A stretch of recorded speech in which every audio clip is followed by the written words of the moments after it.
Hey, thanks for joining me. I've got a Wolverine Essential Volume 1.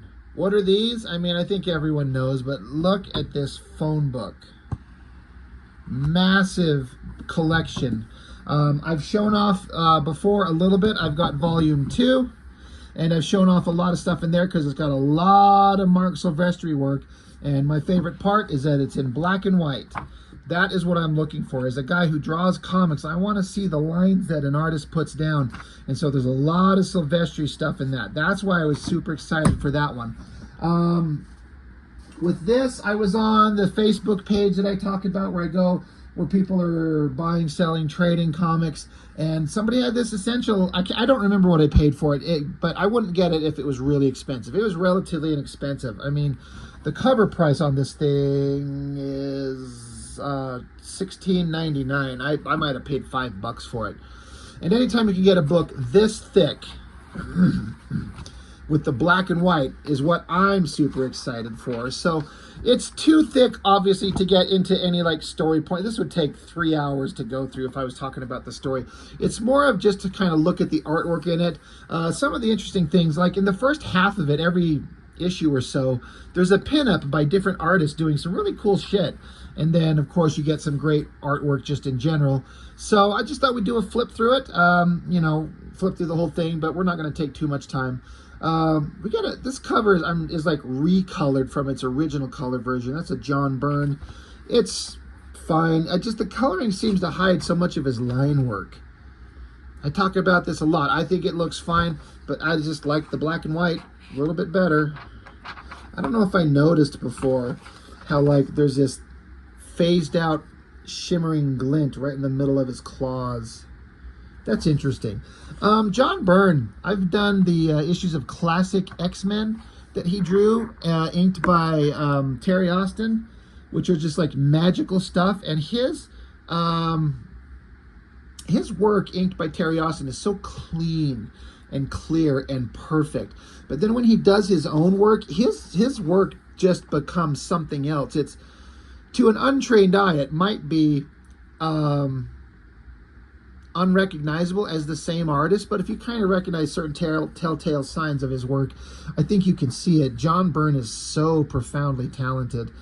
I don't know what I prefer. If I prefer him inking his own work or the Terry Austin stuff. I'm leaning towards the Terry Austin stuff. But page of credits. But we get into the first issue of Wolverine. Doesn't say when it was printed. I want to say it was in the late 80s somewhere. There's just one element that I never understood, and it didn't stay for very long at all. I'm going to pull it up close. That stupid, like, mesh thing over Wolverine's eyes to be some kind of, like, mask thing. I don't understand who thought that was a good idea. That's not fucking hiding his identity. This little short scrapper with the pointy hair and the fucking claws. But you're going to put this mesh thing over your eyes? It's so stupid. It takes this incredible cover, this beautiful black and white. I love the gray tones and everything on there. Great pose. He's looked visceral and angry amidst all these presumably dead bodies. But he's got, like, son, you got a panty on your head. Like, it's so stupid. John Buscema, I hope I'm saying his name right, inks by Al Williamson. Claremont's writing it. So, the classic team as far as writer and penciler from X-Men. Orzechowski on the letters. Glynis Oliver on the colors on the colored version. So wasn't that person coloring the X-Men books too? Anyway, all great artwork. Very much an older style, like non-90s style with a big anchor image. It's just like a grid, 6-panel page grids with some variations. Bunch of kind of mid-range shots, but it's clear storytelling. The use of shadows, the compositions, like you're not going to get better than this guy, John Buscema. Great stuff. But like I said, there's such a big book to go through. I'm not going to sit here and spend too much time on any one part, except great artistic moments like that. I understand Wolverine's hairstyle needs to be a thing. Big, whiskery, long chops on the side of his face, and then his pointy hair. Like, that's the style to define him. Some artists take it to a extreme that looks kind of silly, and some other artists can make it work. I get it. That's like classic him. I don't love it. I don't hate it, but he's got that mesh thing across his eyes. It's so ridiculous. That aside, I love the pose. I love the anatomy. I love these fine ink lines going on down here. It's just really great. What a great piece of artwork. This is another one of those things where I'm like, I would love to see the original and just look at the line work on it up close and just kind of see it and study it and be in its presence. It looks so freaking great. And then great complicated like shots of a bunch of bodies interacting and fighting. If you're an artist and you've never had to do this, this is a lot harder than you might think. A bunch of bodies grouped together in a battle and making it clear. I don't know how Wolverine's lifting up like 6 different people. I don't care. It's awesome. So, you know, Wolverine's chopping the shit out of people. I like the line work, putting some kind of an atmospheric vibe in the background in the sky. I can't help but think that the coloring on that would hide the shit out of it and just be imperceptible with coloring on it. I'm really digging that bottom panel with like Wolverine coming out of the smoke and that line work. That is really neat. Again, atmospheric kind of work done through black and white artwork and the ink lines. Really, really neat stuff. So there's an exaggeration of his hair again. It's so silly. But it's who Wolverine is. But we'll just kind of keep cruising along. Great artwork. So I think this is a pinup. Well, maybe this is a cover. Is that what it is? Was that first one? Is that the cover to issue 1? No, that's not a cover. The cover was, sorry. That one I stopped on was talking about with the stupid mask. That's the cover. So I'm thinking this is just a pinup. John Byrne again. I love the division of black and white and the way that his outfit, like he didn't leave it open to do the because this is the brown and tan costume. It's actually my preferred version of Wolverine's costume. I just like how it's all blacked out. You don't even see his hand down here. You just see his claws. That's a really striking image. I think it looks really great. Great pinup. Super awesome. Again, now that I have a scanner on site, I bought a full 11 by 17 size scanner about, 6 months ago.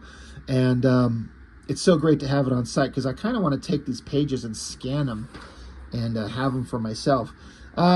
Great cover to issue 2. We get John Buscema penciler, Klaus Janson on the inks on that one.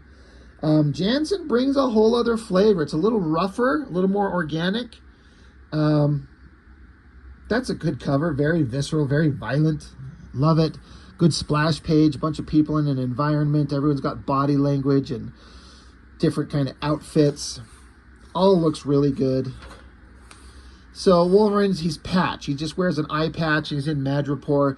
He's a guy undercover. People don't know that he's the mutant superhero of the X-Men team. The Silver Samurai. Kinuchio Harada. I think I'm saying his name right. That sword of his is some kind of magical sword that can cut through almost anything. More just great artwork everywhere. I don't know what else to say. Just great stuff. Let's keep flipping through it. Get to some stuff that stands out. Again, it's kind of the 6-panel grid layout. Just good, simple, basic storytelling. Keeps it clear, keeps it simple, doesn't overcomplicate it. Here, right there, a Wolverine Galley. That's Sienkiewicz from 1988. Jesus, I'm 11 years old when he draws this thing. A very weird version of Wolverine, just very thick. I wonder what First Flight on his shirt there meant, why he put him in that ridiculous fucking hat. It's funny, it's interesting, and it makes you look. It's so weird. It's such a weird pinup. But that's Sienkiewicz. He's not doing anything like traditional or standard. He's going to do something different. That's what we love him for. Issue 3. Alan Williamson back on the inks. Good cover. Good opening splash page. He keeps beating the shit out of people. Caught in a fire. Let's keep moving on. there's, I don't know how many pages in this thing. This has got to be a couple hundred pages. So what a great workhorse John Buscema was. He never kind of failed to produce just everything looking just fantastic. Artists would just die to have a fraction of his skill. Wolverine Gallery, Kevin Nolan. He is another guy, kind of like Sienkiewicz, where left to his own devices, he's going to create something that's very different from the standard kind of version of a character you might see. That is such a weird body shape, like it's just barely pushing into abstracty weird, but it's also close enough to be visible, like you can understand what it is. Caught some kind of bird, he's eating it, and his inking is so fine-lined, cross-hatching going on the body. It's super controlled and clear. I think it's interesting, the lighting on the ground, these weird kind of bubbly round shapes to imply probably moonlight cascading through the trees and branches and stuff onto the ground. I like that the forest that he's in is just all silhouette shapes. And then you get the focus with the highlights and the great shadows on Wolverine here. It's really interesting. That face on him.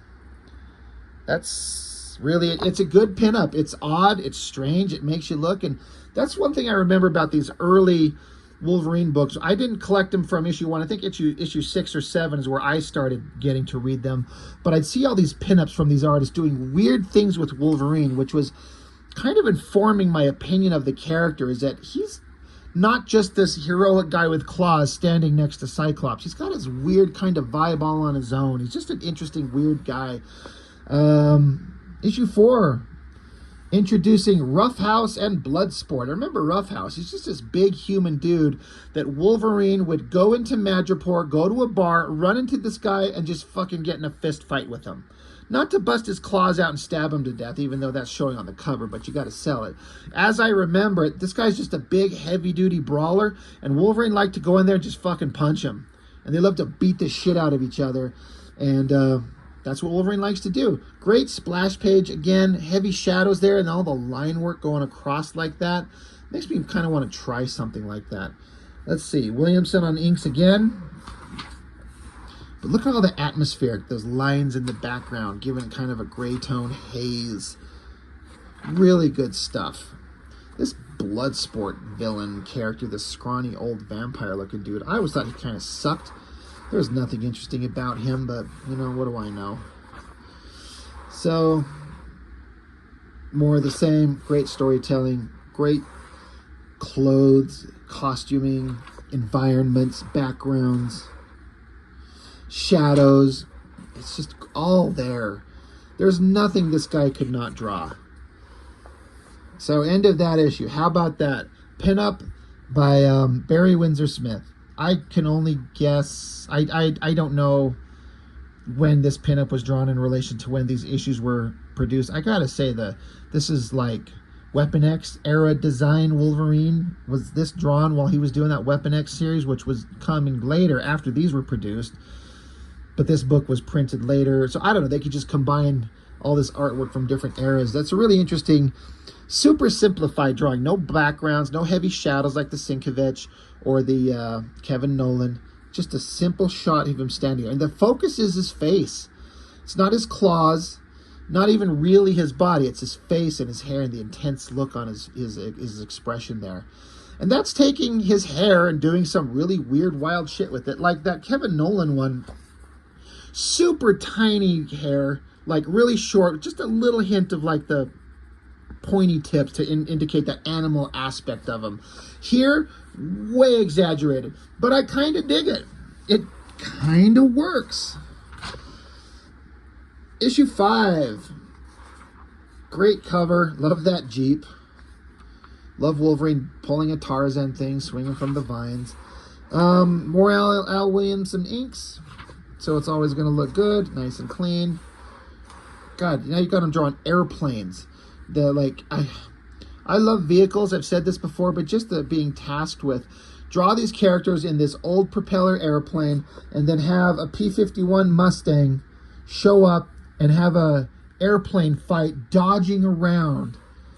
What a pain in the ass to draw. I would just, it would be so hard to do. So, but that's why the Masters are who they are. Love that shot of the Jeep. That looks really good. Nice shot, very believable. So, how about this? Pinup by John Bolton. That's a guy that's got a really weird style. My first and only real exposure to him, I know he's been around doing a lot of stuff, but he did some backup stories in the back of those classic X-Men issues that I was reading during the Dark Phoenix saga and the Proteus saga. Doing some really strange stuff, and that's what John Bolton excels at. He's not interested in doing your standard superhero shit, even though that's kind of what this is. I think he works best when he makes some really strange, odd, like, imagery. That's what he's really good at. And this is fine. It's really good, but it's not blowing me away. But it's pretty awesome. Issue 6. Same creative team across the board. Look at this shot. I love this establishing shot. This building on a cliff. It's raining. The cross-hatching lines in the background sky. All this rain. I was just reviewing an issue of Sin City where Frank Miller was doing a heavy rain kind of thing. But he uses big, thick, huge lines to indicate the rain falling on people as opposed to this thinner stuff. It all works. It all reads the same. It's just a different vibe from a different artist. But lots of great artwork. Once again, could just stare at these forever. This stupid Bloodsport villain. I never got it. How about this? Todd McFarlane. Big fan of McFarlane's art. Loved him on Amazing Spider-Man. Loved him on the regular Spider-Man. Loved his artwork in Spawn. Do not love this pinup of Wolverine. It's got a lot of the things that looks like McFarlane. A lot of lines that you're like, why is that there? But he has a way typically of making his artwork when he throws all these lines everywhere, all this noodling. He makes it work, generally speaking. Like those issues of the Spider-Man series that he was doing when he was writing and drawing and had Wolverine crossover with Spider-Man. There was some close-ups of Wolverine's face where he threw in all this kind of rendering and noodling line work, and it worked. But I don't think this one works. It's not quite right. I mean, it's got, he's going to throw in his designy elements with having the smoke or cigarette and the smoke from it coming out and wafting around. I think I've actually seen a picture of the original artwork of this, if I remember correctly, and whatever he inked the hair with, I want to say it looks like a Sharpie, if I'm remembering correctly, and correct me if you guys know, that the hair is like a faded, ugly fuck-up of crappy tools where it is faded over time and it stands out very differently, the hair from the line work on the face. So it's like he probably used good black India ink on this stuff, but then used some kind of crappy ink or a Sharpie or something to do the hair. And the original artwork, it stands out, very obvious, if I'm remembering correctly. But not a great pinup, I don't think. McFarlane can do so much better shit. It's either in this book or the other one. I think it actually might be in this one. I wonder if I can find it, flipping through it without wasting everyone's time too long. But I'm pretty sure there was a pinup by McFarlane in this other book, and it was a million times better. The question is anybody going to want to sit around while I flip through this book and try and find it? Again, maybe it's in this first one and not the second one. I'm just remembering wrong. But there was a shot of Wolverine standing on like an edge of a building on a roof. And it's an Art T-Bear pinup in that book there. All right, I'm not going to spend too much more time looking. Let's see if I can't come across it. These next two. Nope.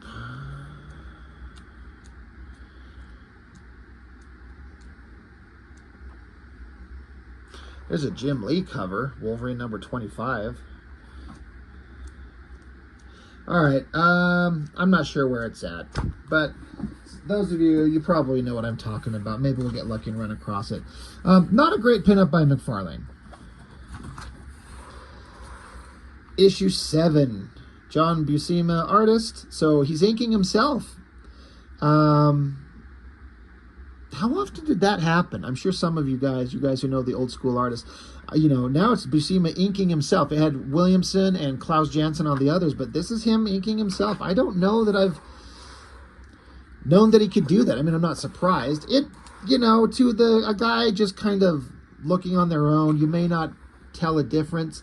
It's a little different. It's a different hand. It's certainly fine. But I don't know if him inking himself is the best version of his art. I don't know. It's so detailed. So many backgrounds and different body types. Just shocking to me how good it is. Now this cover makes me nostalgic. This is the first issue of Wolverine that my brother and I, my older brother, that we ever picked up. We'd been getting into comics, we've been reading X-Men, and then we run across Wolverine has his own title. He's standing next to the Hulk. They're in suits. That cover just takes me back. I get so excited when I see that because I'm like, oh, that's when I started reading Wolverine.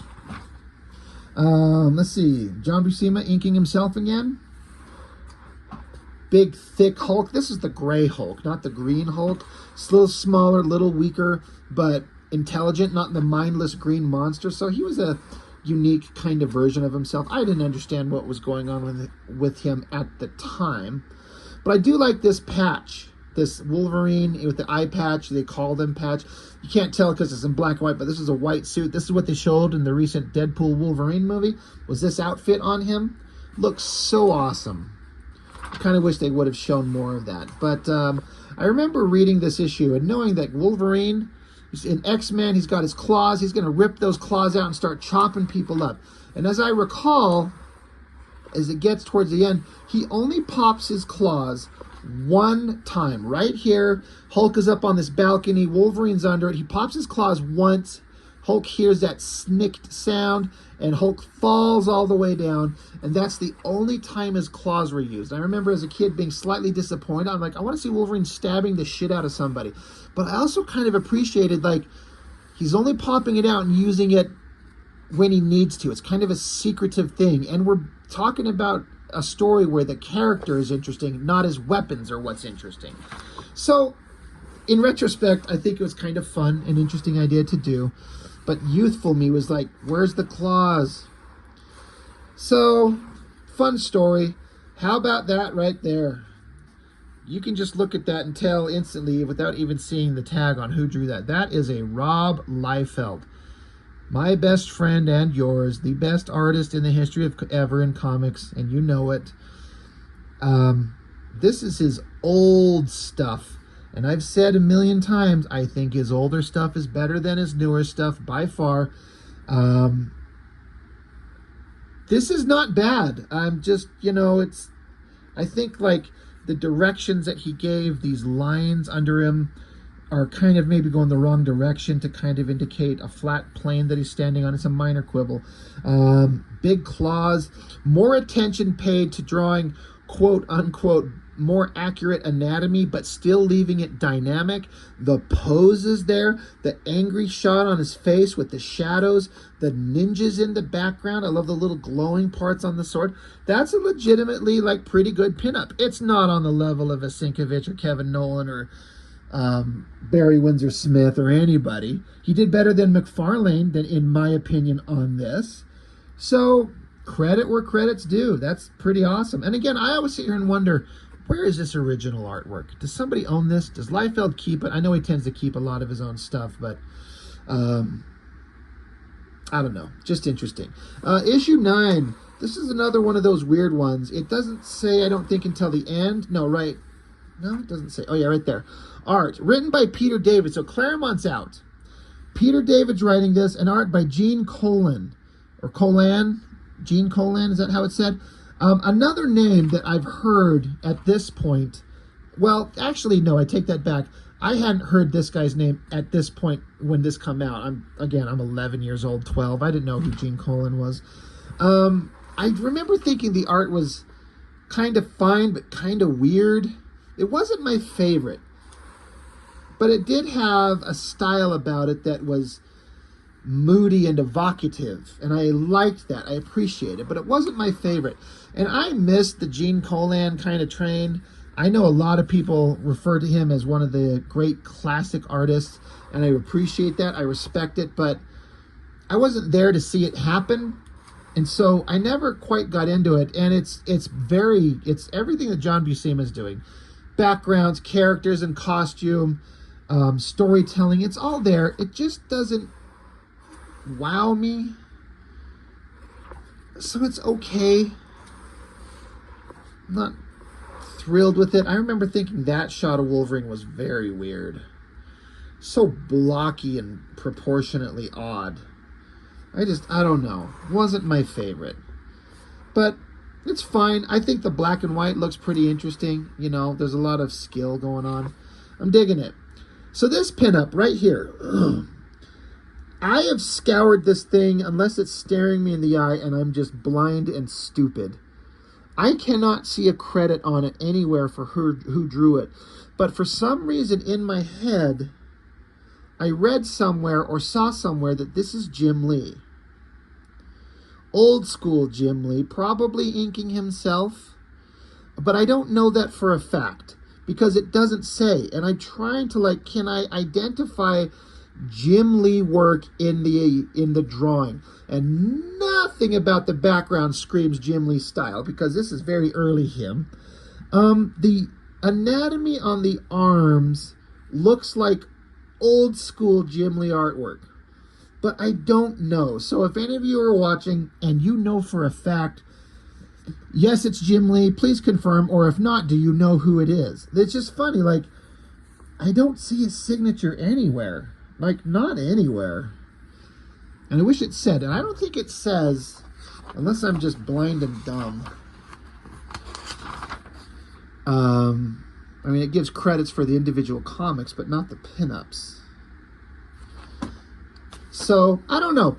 It's fine. The idea of it, the drawing, there's Wolverine trudging through the sewers on his way to get somebody. It's an interesting idea visually, and all the pipes going up. Pretty cool. Not the greatest drawing in the world, but it demands kind of a thought kind of exercise of what is he doing? Where is he going? What's up? I've reviewed this issue, Wolverine 10, on my channel a long time ago. Longer than a year ago. This is one of my favorite issues of a comic ever because the story stood out to me and the artwork. This is one of those times where the art just grabbed me as a kid.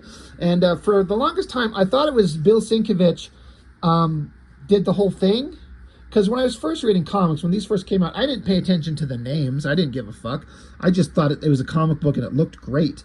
But you see, it's John Buscema and then Sienkiewicz inking, and he gives a rougher, scratchier look that is not him trying to preserve the exact line work of the pencils of Buscema. He's going to do what he wants to do while staying within reason to the pencils. You can't alter Buscema too much, but he's going to ink it the way he wants, and it gives Buscema's, again, I feel like I'm pronouncing his name wrong, Buscema. I'm sure I'm saying it wrong, but however you say it, it gives his pencils a edgier, grittier, sharper look that I prefer than all the other stuff. And this stuff looks fantastic, but something about the line work in this just stands out to me. And kind of the story that goes on between Wolverine and Sabretooth that's established in this. Claremont's back writing it. And then I remember, because back when I was a kid, I was creating my own characters at this time. And I had a character that I called Tiger, and he had an enemy. It was basically a Wolverine and a Sabretooth kind of ripoff. That's what 12-year-old me is coming up with. And this issue kind of defined what they looked like in a way. Because I didn't know what... That's how we all start. We all start ripping off other things. But just the work in this thing, the atmospherics on that background, and then the haze fog amidst the buildings here. This would be amazing to see what the pencils were before Sienkiewicz got his hands on it. Love the scratchy line work going on here. Again, dying to see the pencils. Just to see a comparison of how he makes these alterations on it. But everything that Buscema does really well, Sienkiewicz just ratchets it up and makes it just more visually appealing to me. sharp, fine lines, great scratchy shadows, the body hair. Oh, God, it's so good everywhere. It's just fantastic. Love the shadow line work going on in that drawing up there. Just for issue 10 alone in this book in the black and white is just so worth it to me. That is a face that I copied because I thought that down angle was so perfect. I love that so much. Great work. I've always loved this shot. The up angle on Wolverine's head, the perfect muscular anatomy of that shot. Big, thick, muscular anatomy going on. It looks so good. Always thought that shot of Wolverine, just, again, it's the muscular anatomy, the anger, the energy in it, the line work complementing the emotion. Amazing stuff. That shot right there, so badass. I could sit here and dissect the art in this issue alone forever. Great shot on Wolverine there.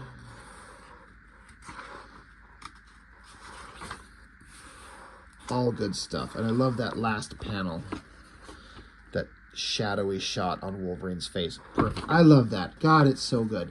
Speaking of good, this is one of my favorite pinups. I remember seeing this one. It's Kent Williams, I want to say. It's a completely unreadable signature. It says 1980... I think it says 85. It's kind of hard to say. It's Wolverine looking like he's been through absolute fucking nightmarish hell. He's not drawn heroic. He's not drawn beautifully or badass. He looks like his proportions are like not super heroic. Like he's muscular but kind of stocky. He's not like a dynamic, interesting, muscular hero. There's nothing sexy about him. It's visceral monster. This is primal berserker rage, been through hell Wolverine, and he's not done. He's not stopping. And it's so, there's so much emotion in that drawing. And I love the cast shadows on it, the lighting on his face. And there's, again, another interpretation of his weird-ass hair coming back to a point. This guy, along with another guy, did that Havoc Wolverine Meltdown series, if I'm remembering correctly. I have one issue of it that I reviewed a long time ago. I actually got my hands on all 4 of them.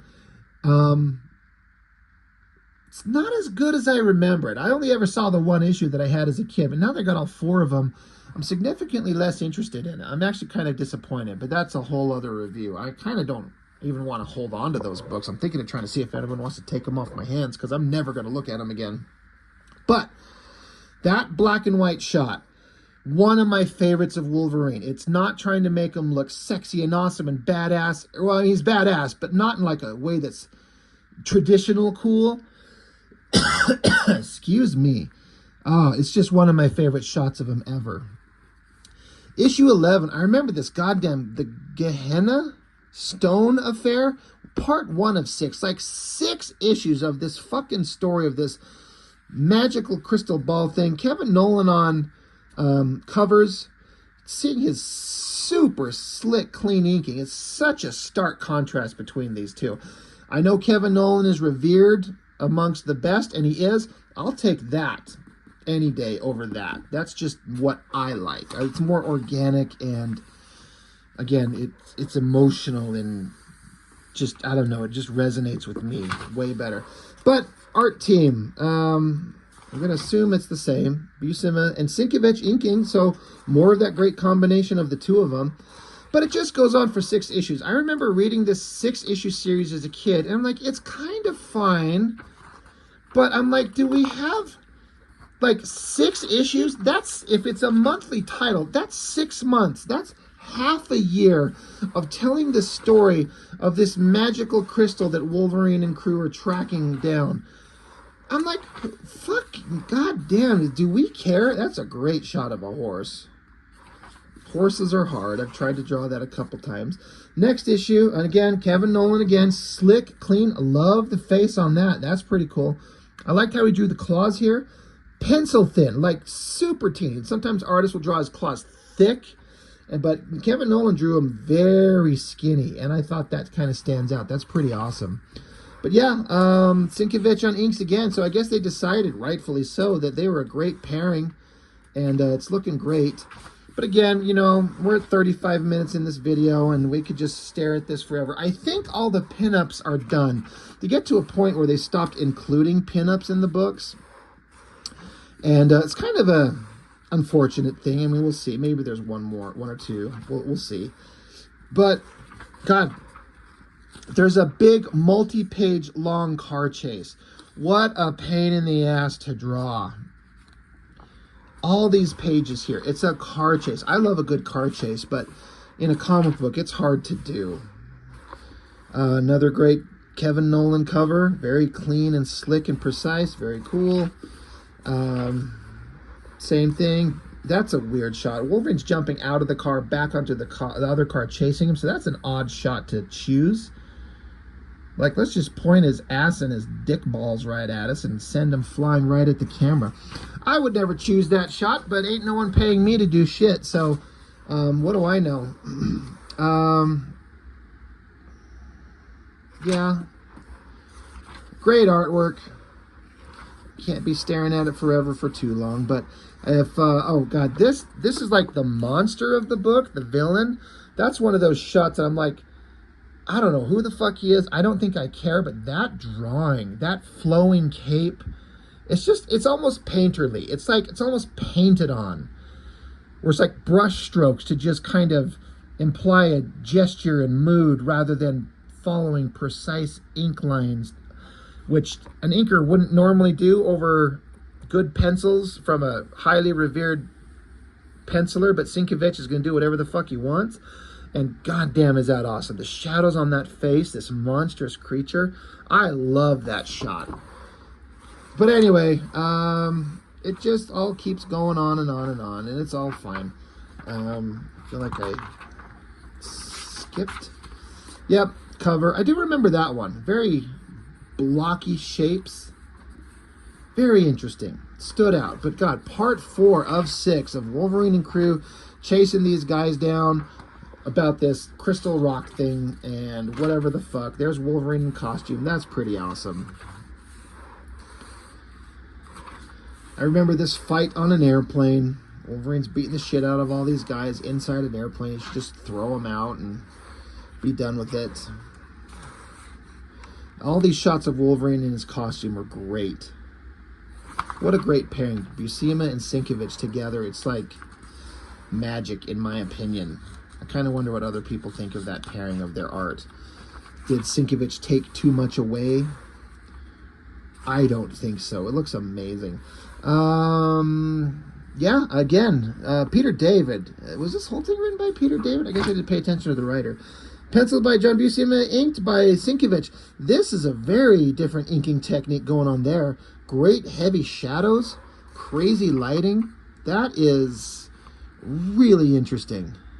Very odd. But yeah, no more pinups in the book so far, so that must be it. That's kind of unfortunate. That is a great shot right there of that face. The lighting on it, the expression. Very cool. But powering through the book, and we've come this far. And again, Nolan doing very, almost geometric shapes. Bad guys in open line, Wolverine in black, kind of shadowing there. Very weird. Oh, at least it's part 6 of 6. Good Lord. What a long-ass story. Like I said, I remember reading it when I was younger, and just not... I mean, it was just kind of fine, but it didn't stick with me. Great shot on the monstrous bad guy there. That's monstrous and creepy. Very cool.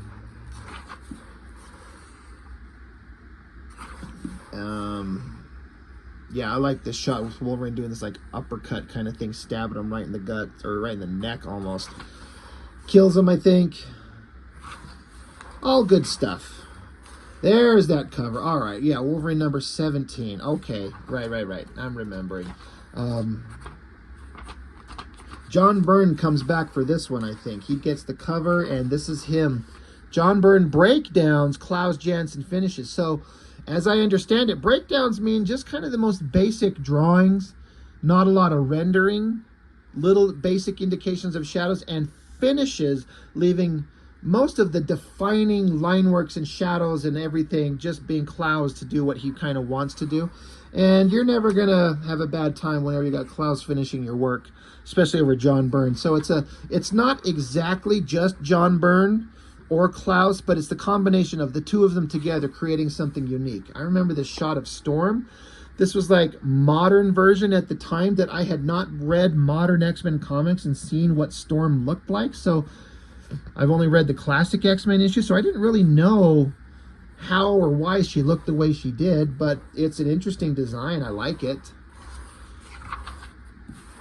But yeah, John Byrne pencils. All good stuff. Great side view shot. I feel like John Byrne took a little more time on that, and Sienkiewicz, or rather Klaus, adhered to that a little bit more. That's a good shot. But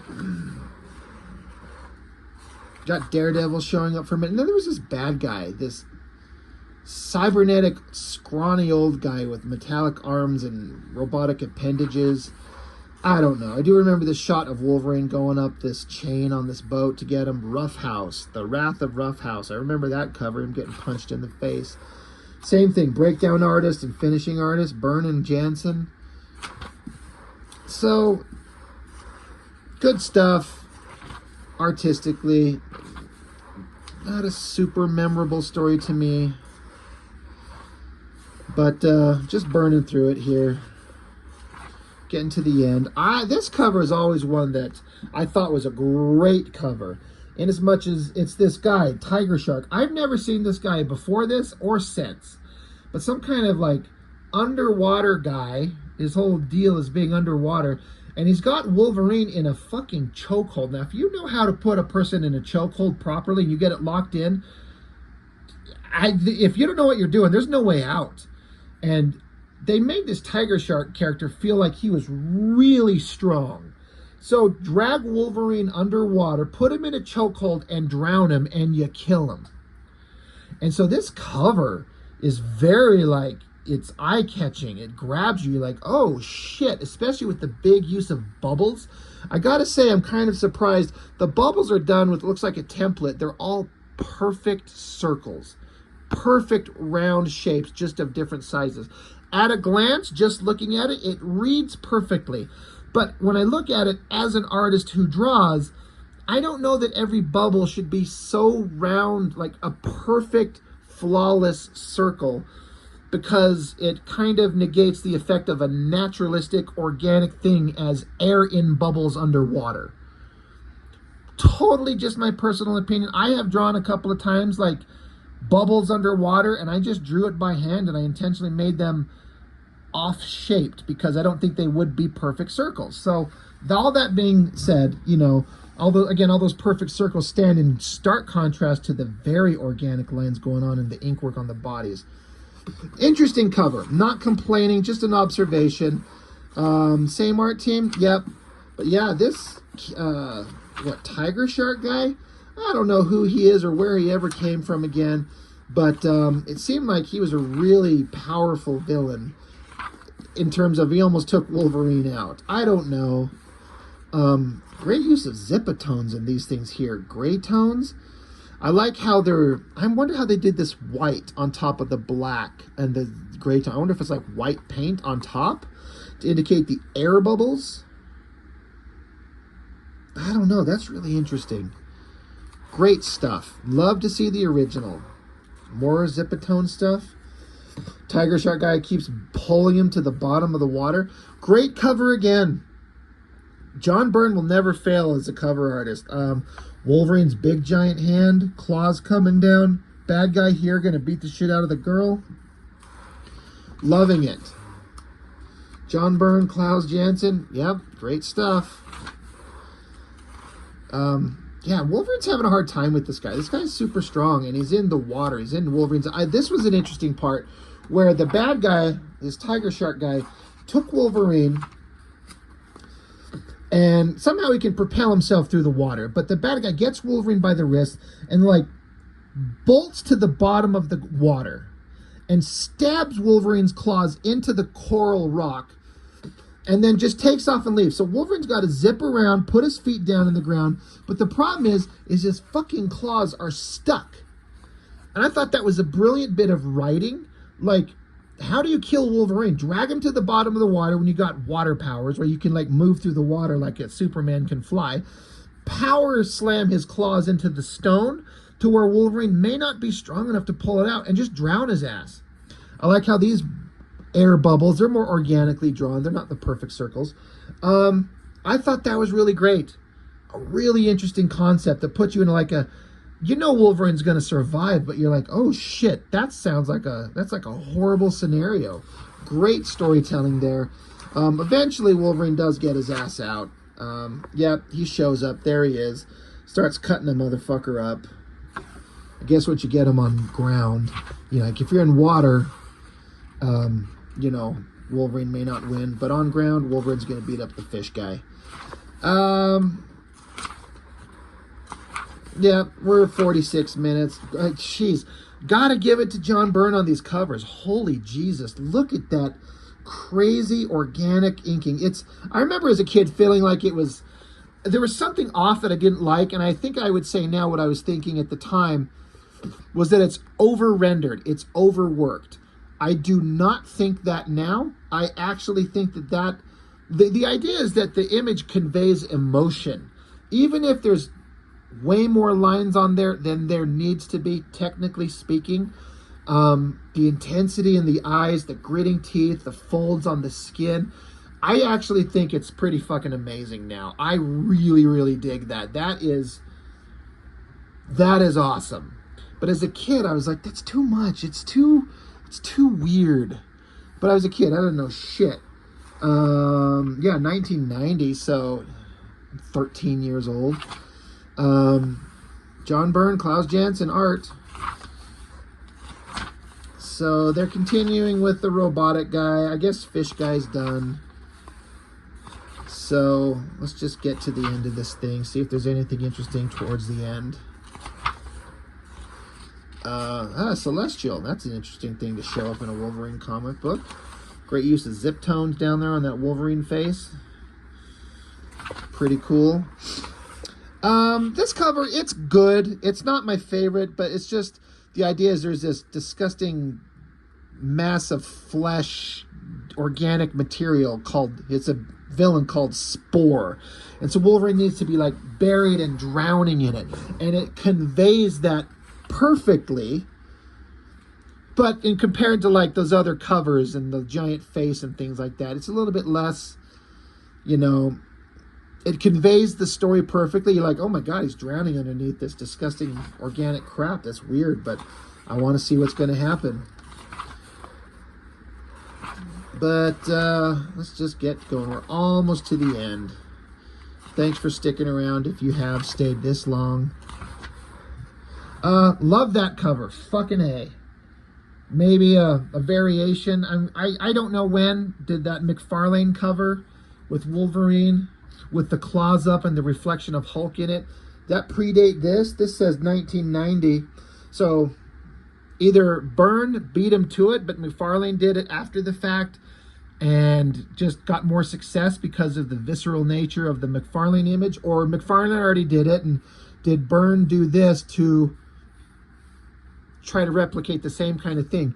I am really curious as to how, because in his claws, it's that scrawny cybernetic dude, and it looks like the exact same image times 3. Now, they didn't really have computers to help him do this shit. How did he get that in there? There's some technique employed that I don't understand. Some of you out there, Chuck, are you watching this? Do you have any idea how they would take and put this stretched out image in the claws like that? I mean, it looks digitally manipulated. If I look up close, it almost looks like some pixelating going on. I mean, I know computers existed. Could they take this image and squash it and skinny it out and then like copy paste? Did they have that technology in 1990? And then you got little shots of the guy's face down there. And again, they look kind of pixelated, and they're the exact same thing. So he did not hand draw this villain into the claws here. This was added somehow. I am really curious as to how. I don't care how, in as much as I don't mind it. It looks great. Again, I love the black background and Wolverine's mask just going into it, the expression, and the villain on the claws. Really, really awesome. I'm just really curious as to how that's pulled off. Last issue, or at least this next issue, John Byrne artist, so it's just him inking himself now. Yeah, no, yeah, John Byrne drawing, no inks from Klaus, so for whatever reason he wanted to or had to finish this issue on his own. Looks great. This villainous, gross spore creature is interesting looking.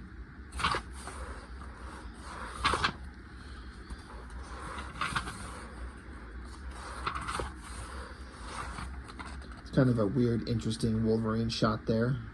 A little goofy looking. But yeah, that's the end of it. And then you get one of these shots like explains everything about Wolverine and his history up to that point. That's a Paul Smith drawing. I'm almost certain of that. I